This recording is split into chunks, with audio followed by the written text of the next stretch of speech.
اعوذ باللہ من الشیطان الرجیم بسم اللہ الرحمن الرحیم۔ سورہ بقرہ۔ سورہ فاتحہ میں انسان کی طرف سے سیدھا راستہ دکھانے کی دعا کی گئی تھی۔ اب سورہ بقرہ کی آیات نمبر 2 تا 5 میں اس دعا کا جواب ہے کہ یہ قرآن ایسی کتاب ہے جو دنیا کے تمام انسانوں کو سیدھا راستہ دکھانے کے لیے نازل کی گئی ہے، لیکن اس سے فائدہ وہی لوگ اٹھائیں گے جو اس پر ایمان لائیں گے اور اس کے احکام پر عمل کریں گے۔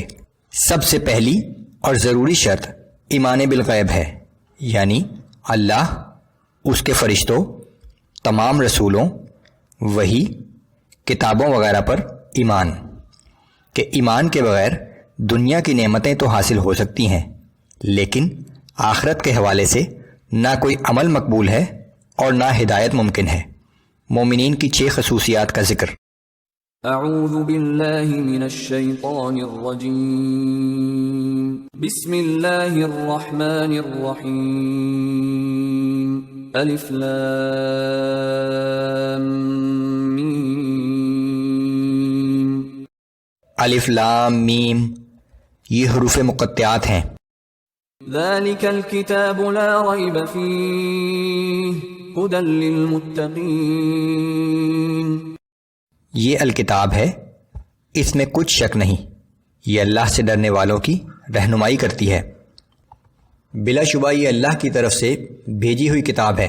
یہ وہی کتاب ہے جس کا وعدہ تورات اور انجیل میں کیا گیا تھا، اور مزید یہ کہ اس کے مضامین شک و شبہ سے بالاتر ہیں۔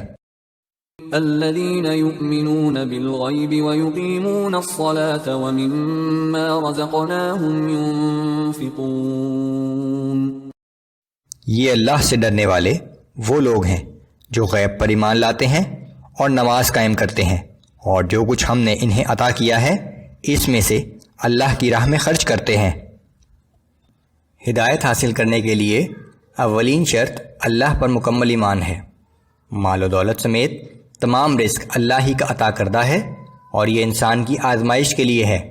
البتہ ہر انسان کو یہ اختیار دیا گیا ہے کہ وہ اس مال کو خواہ اس دنیا کی چند روزہ زندگی کی آسائشیں حاصل کرنے کے لیے صرف کر دے، یا اللہ کی راہ میں خرچ کر کے جنت کی دائمی نعمتیں حاصل کر لے، کہ یہی اس کا امتحان ہے۔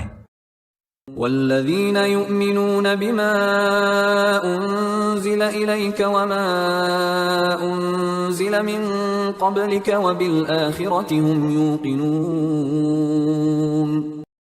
اور یہ لوگ جو کچھ آپ پر نازل کیا گیا اور جو آپ سے پہلے نازل کیا گیا سب پر ایمان رکھتے ہیں، اور آخرت پر بھی پختہ یقین رکھتے ہیں، کہ ہر لمحہ دل میں یہ خوف رہے کہ ہر انسان کی طرح ایک دن مجھے بھی اللہ کے سامنے پیش ہونا ہے، جہاں میری بقایا زندگی کی مستقل رہائش گاہ کے بارے میں فیصلہ ہوگا، نعمتوں سے بھری جنت یا جہنم کی بھڑکتی ہوئی آگ۔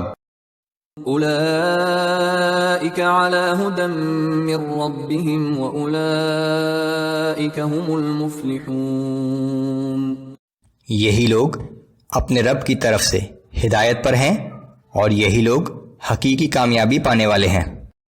ان خصوصیات میں سے 4 کا تعلق ایمان و یقین سے ہے، جبکہ 2 کا تعلق اعمال سے ہے۔ ایمان لاتے ہی عملی زندگی میں نماز اور انفاق فی سبیل اللہ ضروری قرار پائے۔ حج اور روزے کا یہاں ذکر نہیں ہے کیونکہ وہ اپنے وقت پر آئیں گے، لیکن یہ 2 چیزیں فوراً ضروری قرار دے دی گئیں۔